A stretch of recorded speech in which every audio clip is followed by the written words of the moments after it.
আসসালামু আলাইকুম, কেমন আছেন সবাই? আলহামদুলিল্লাহ আমি ভালো আছি। চলে আসলাম আপনাদের মাঝে আরও একটা নতুন ব্লগে। সবাইকে ভিডিওমান ব্লগার চ্যানেলে স্বাগতম। আর আমি মিম চলে আসলাম আপনাদের মাঝে আরও একটা নতুন ব্লগ নিয়ে।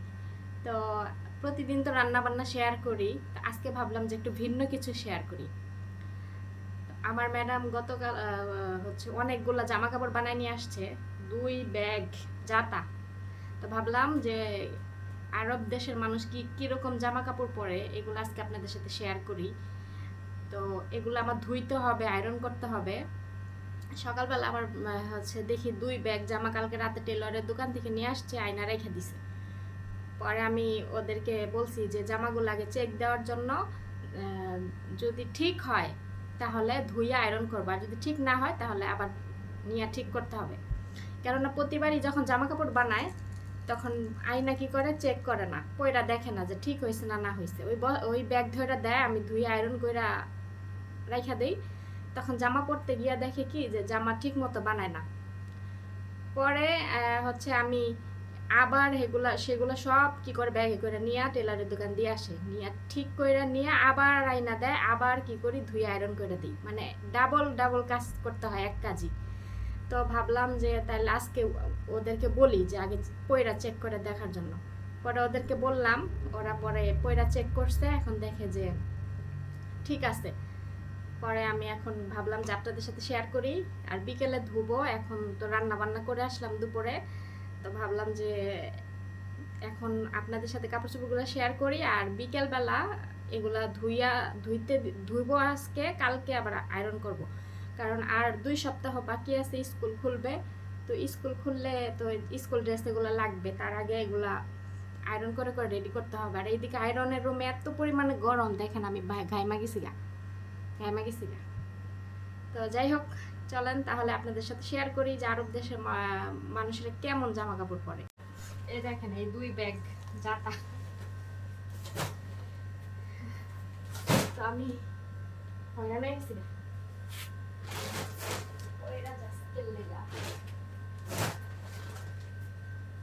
প্রথমে স্কুল ড্রেস দেখাই। ওদের স্কুল ড্রেসে যেরকম,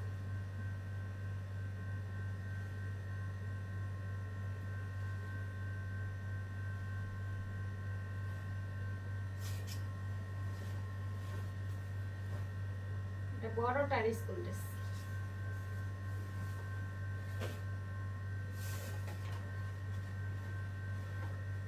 এটা পিচ্ছিটার।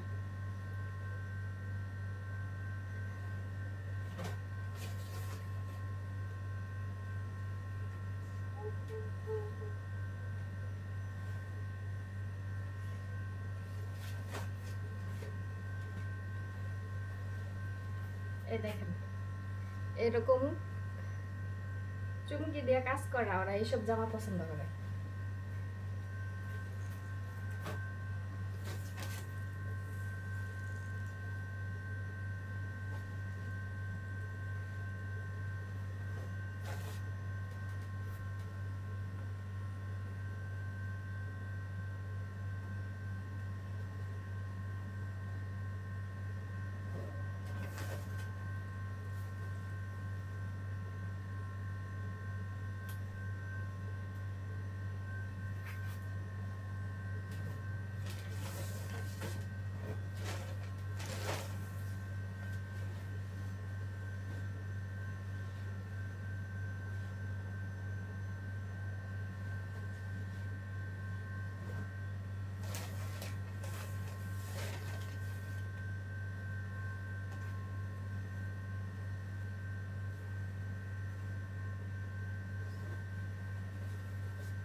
জামা কাপড় তো দেখলেন, এখানে কতগুলা জামা কাপড় স্কুল ড্রেস সহ, কিন্তু কয়টা আমি এটা গুনলাম না, মনে নাই গুনতে। যাই হোক, এই এই যে জামা কাপড়গুলো আমি দেখাইলাম, এটা হচ্ছে ম্যাডামের বড় মেয়ের, মেঝু মেয়ের, ছোট মেয়ের, ওনার 3 মেয়ের জামা কাপড় এখানে।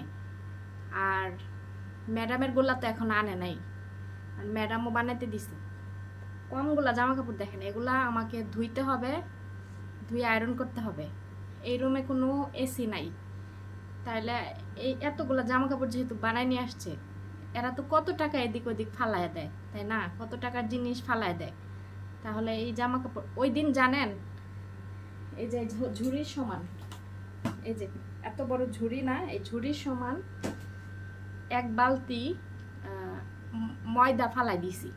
লাল আটা ওগুলা আনছিল আমি দেশে যাওয়ার আগে। পরে এখন ওই লাল আটা রুটি ভালো লাগে না, পরে আমি দেশ থেকে আসার পরে আমাকে বললো ফালাই দিতে। পুরো এক বালতি, এত বড় বালতি আটা ফালাই দিছি। তাহলে এই আটা কিনতে টাকা লাগে না, 15 কেজি আটা ফালাই দিছি। তাহলে ওইখানে টাকাগুলো ফালানো গেল না, ওইটার হিসাব নাই। কিন্তু দেখেন, এই এতগুলা জামা কাপড় আমার ধুইয়া এই গরমের মধ্যে আয়রন করতে হবে। তাহলে এই জামা কাপড়গুলো বাইরের থেকে আয়রন করলে কি হয়তো না? আমি যখন এখানে ছিলাম না, দেশে গেছিলাম, তখন তো প্রতিদিনই কাপড় চোপড় আয়রন বাইরের থেকে করে নিয়ে আসছে। তাহলে মানে আসলে এগুলো বলতে চাই না, বললে আবার আপনারাই বলেন যে এগুলা কেন বলি। তো যেটা অন্যায় হবে ওইটা অবশ্যই বলা উচিত, শেয়ার করা এটা খারাপ কিছু না। তো ওরা আসলে অনেক টাকা পয়সা এদিক ওদিক নষ্ট করবে, ওগুলার কোনো হিসাব নাই। কিন্তু একটা কিছু করার সময় মানে এই কাপড়গুলো আয়রন করবে বাইরের থেকে, ধুইবে, ধুয়ে আয়রন করবে, এগুলার হিসাব ওনাদের কাছে আছে। কিন্তু এমনি সামনে যে কত কিছু ফালায় দেয়, ওগুলার হিসাব নাই, বুঝছেন? এই যে একটা রুম ভরা কাপড় চোপড়, খালি ওই রুমে আমার ম্যাডামের আর ওনার 3 মেয়ের জামা কাপড় হ্যাঙ্গারে বাজায় বাজায় ঝুলাই রাখি ওই রুমে। তো এইগুলো ধুয়ে আয়রন করে ওই রুমে হ্যাঙ্গারে বাজায় রাখবো, ঝুলাই রাখবো। আমার ম্যাডামের দুনিয়ার কাপড় চোপড় আবারও বানাইতে দিছে। হেয়ারগুলো তা নেই, এগুলো তো 3 মেয়ের, হেয়ারগুলো তা নেই, হেয়ারগুলো আনলে আরও মনে করেন আরও 2 বস্তা। তো এই কাপড় চোপড়গুলা কি করবে, নতুনগুলা যখন আনবে তখন ওই পুরানগুলা কি করবে, বাইছা বাইছা ফালাই দিবে অনেক। অথচ ওই জামা কাপড়গুলা কিন্তু ভালো মতো পরেও নাই। দেখা যাচ্ছে যে জামা কাপড় অনেক অনেক বানাই নিয়ে আসে, তখন যেটা ভালো লাগে ঘুরা ফিরায় ওই 2-3 সেটই ওইগুলাই পরে পুরা সপ্তাহ। তারপরে বাকিগুলা মনে করেন যার হাত দিয়েও ধরে না, তারপরে এরকম ঝুলানো থাকে, বছর শেষ হইলে আবার ফালাই দেয়, আবার নতুন করে বানায়। এই এক একটা জামা বানাইতে মজুরি এই দেশে কত রিয়াল জানেন? এক একটা জামার মজুরি এই দেশে 5 রিয়াল করে। 5 রিয়াল করে যদি একটা জামার মজুরি হয়, তাহলে কত টাকা হিসাব করেন? 5 রিয়াল না আরও বেশি হবে, আরও বেশি। কেননা আমি একটা নর্মাল জামা বানাইছিলাম, কোনো ডিজাইন নাই, কোনো কিছু নাই, ওইটাই নিয়েছিল 3 রিয়াল। এটা আরও বেশি, কারণ এটা হচ্ছে হাতার মধ্যে ডিজাইন আছে, গলায় ডিজাইন আছে, আবার ভিতরে হচ্ছে ফলসের কাপড় আছে। তো এটা আরও বেশি মজুরি, ঠিক আছে? এই দেশে টেলারের দোকান যারা দিছে, টেলারের কাজ যারা করে, এদের মনে করেন লাভ, এরা লাভবান অনেক। কারণ এই দেশের মহিলারা প্রচুর কাপড় চোপড় বানায়, বানায় বানায় না পড়লেও কি করে রাইখা দেয়, পরে ফালাই দেয়, আবার নতুন করে বানায়। মানে যারা চাকরি করে এরা। এখন অন্য সব ইয়ারা কি করে সেটা জানি না, তবে আমার ম্যাডাম এগুলো করে, এর জন্য আমি এই কথাগুলো শেয়ার করলাম। এখন এই কাপড় চোপড়গুলো দেখে বিশ্বাস করেন আমার মনে করেন কানতে ইচ্ছা করতেছে। এগুলো আমার ধুইতে হবে, আয়রন করতে হবে, আমার যে কি জীবন জান দিয়ে কি বাইরে হবে এটা আমি একমাত্র জানি। আমার জীবন মনে করেন যে দম বাইরে যাবে এগুলা এই গরমের মধ্যে। মানে ধোয়া তো সমস্যা না, মেশিনে দিব, ধোয়া হয়ে যাবে। কিন্তু এগুলো যখন আমি আয়রন করতে আসবো এই রুমে, তখন আমার মনে করেন জামা কাপড় মানে আমি গোসল করে উঠবো গরমে। মনে করেন জীবন মানে গরম তো আছেই, তারপরে এত গরমে কাজ করলে মনে করেন মানুষ হচ্ছে অস্থির হয়ে যায়, মানুষ কিন্তু অসুস্থ হয়ে যায়। আমারও ওইরকমই হয়। কি করব, কিছু করার নাই।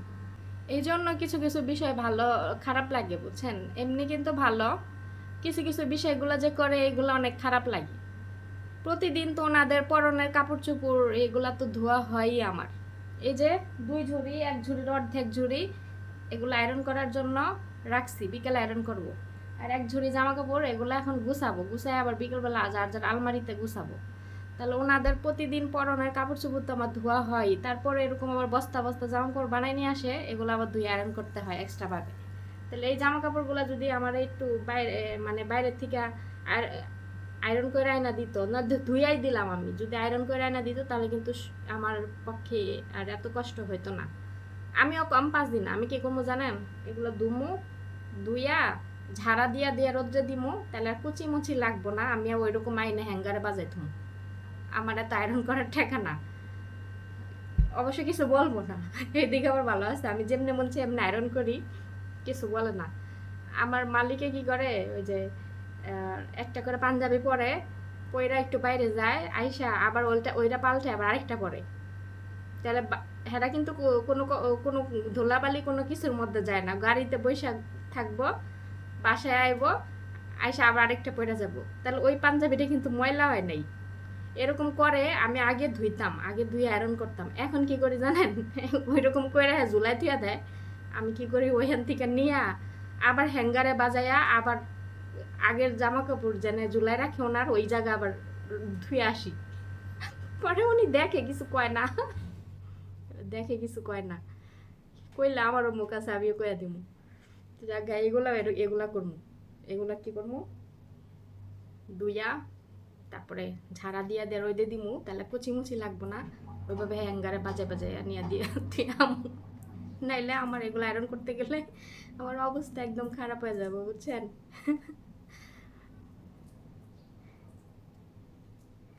আমি আসলে মানে আমার কষ্ট হইলে আমি কাজ করি অনেক, কিন্তু আমি বলি না মুখ ফুইটা কিছু। হয়তো বা আমার জায়গা অন্য কেউ হইলে কইতো যে ম্যাডাম ওই রুমে নাই, এসি নাই, আপনি এগুলো বাইরের থেকে আয়রন করে নিয়ে আসেন, এই গরমে আমি আয়রন করতে পারবো না, এগুলো কইতো। কিন্তু আমি মুখ ফুইটা কিছু বলি না, সত্যি কথা, আমার কিন্তু শরম লাগে। তো আজকে রান্না বান্নার ভিডিও শেয়ার করলাম না, আজকে এগুলা দিয়ে শেয়ার করলাম।